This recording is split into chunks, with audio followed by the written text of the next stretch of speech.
Hi, I'm Andre Victorian, and welcome to episode number 30 of Spoken Impact. Let's just call this season 2 because it's been a while between the last episode and this one. I don't know where to start. Life has changed a lot. I'm thankful that we have our third child, but it's taken up my time and I haven't been able to get back to you and do this. I never have any time just for myself, although I never stopped writing. And it gets to a point sometimes where it makes me doubt if what I was doing was relevant, if it was helping anybody, did anybody care? And, we've all got a past.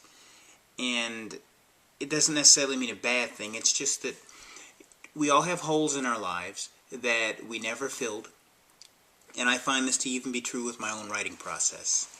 I mean, I talk to myself and sometimes I'll look back and say, yeah, I've got some holes in the old stuff I felt like had some promise, but I can't finish the old stuff because my life outgrew the documents, and now I'd have to re-rock them to make them competent. Can't fix them, can't drop them. I breathe them like they're oxygen with hopes packed in the fold, so I gotta honor them. I'm in lockstep with my life debt, writing tight text to best my last test, growing past my last set, and I just finished writing one. It's like I'm fighting for first place with my doppelganger, operating on my next phase to build a better headbanger. I hear percussion inbred made by the rhythm sifting from my pen, overflowing with content is my denominator.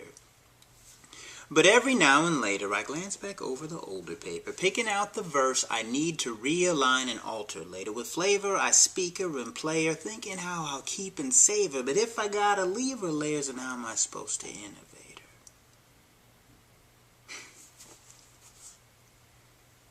Like I said, I got some holes in the old stuff I felt like had some promise, but I can't finish the old stuff because my life outgrew the documents, and now I'd have to re-rock them to make them competent. From the top, stopping the mental block is easier than all of them because rearranging verse is the least of my problems.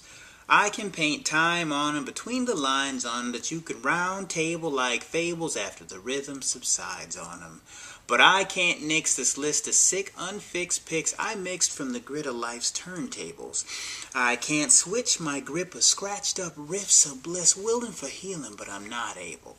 I can't bridge the gap that maps out my old and new anatomy, and then it taps out. I feel the traps out trying to snap out, restitching my gaps, but then I backs out.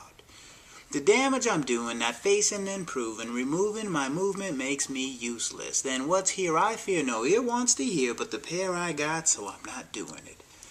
The sound of my selfness keeps on changing me helpless with styles, rearranging my draining brains in amazing pain even without the nerve endings. Can't touch where I hurt from my lack of self-worth, catalyzed by my own word endings. I need truth and perspective injected, correcting infection spreading. It's my effective objective to bless the unfinished sections. But when I glance at each section, I'm right back to second-guessing my presence. Wishes for wisdom remains, but still can't live my lessons. And I still feel threatened, because I got some holes in the old stuff I felt like had some promise, but I can't finish the old stuff because my life outgrew the documents, and now I'd have to re-rock them to make them competent. I gotta fix them, gotta rock them, can't breathe without my oxygen. My hopes are packed in the soul because it fathered them. But if I can't be the same man I was a day ago, then how do I reframe the old words that I wrote? How do I remake the old sounds from my throat that bring down silent notes with them? I hear rhythms from music that isn't being played down, laid down by my life, speaking out loud, moving so fast my hand is kicking up dust from the page, and I adjust to the resonance of what's being made. I'm doing this. It would be fine to redesign what once was and is still mine while I tap inside my background, taking up storylines and laying them back down. I hold the gift that I am in the crease of my hand and gotta open my mouth and speak who I am. I got a certain acumen, stacking them, packing them, know how to package them. I understand the fact in them, the language that I'm practicing, so I clean up and vacuum them, add and subtract from them, reread from front to back of them, repackage in the stack of them. It's the gift in my hand that sands down the beast on the page and makes it stand down. Now stand up or lay down, man up and pray now. Whatever you say, get up and engage now. I'm going to spend some time applying insight to the old rhymes because it's my life on the inside of the sign lines that I defined. With hindsight on the page, I got to bring light to what I made because today is my day to re-rock it my way. Today I pray to take what he gave and rewrite my page.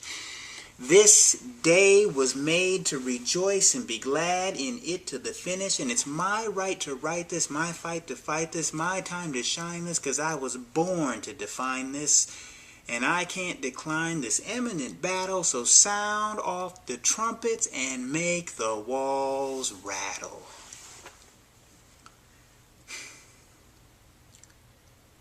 Like I said, I got some holes in the old stuff I felt like had some promise, and I can finish the old stuff because my life is in the documents, and now I gotta re-rock them and make them competent. But of course I'm just paraphrasing. Normally when I talk to myself it's a bit longer. Listen, whatever has gone on in your past, don't you ever, as my mother would always say 3 times, let it keep you from living your present and making a better future. Forgive yourself, forgive each other, and move on. I'm Andre Victorian, and this is Spoken Impact, and I'm back for Season 2.